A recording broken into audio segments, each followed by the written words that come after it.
So children, our today's last topic is phenylketonuria. Again, it is a autosomal recessive disorder. Okay. So in this case, what happens actually, this in phenylketonuria, actually what happens that in our body, you are to start from here. This is the central part. Okay.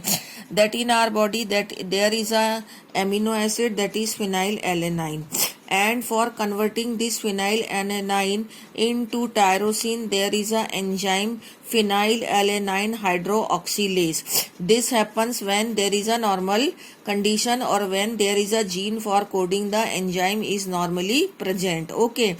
If that gene become defective, so that the enzyme which is required, which enzyme, this one, phenylalanine hydroxylase, this enzyme will become absent. This is written absent. This is not there. This will not form because the change in the structure of the gene, so that this enzyme will not form.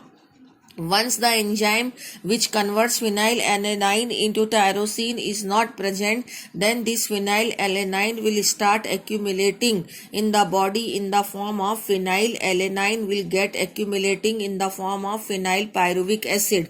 And this phenylpyruvic acid, accumulation of phenylpyruvic acid will lead to the mental retardation, and extra phenylpyruvic acid will also excreted along with the urine. Hence this disease is called as ketonuria, and it is a autosomal recessive disorder again. Okay, so this is all about the Mendelian disorder. We had discussed today the 4 Mendelian disorder, that is hemophilia, sickle cell anemia, and phenylketonuria. These 3 though we have already discussed in detail, and rest this myotonic dystrophy, and which is a autosomal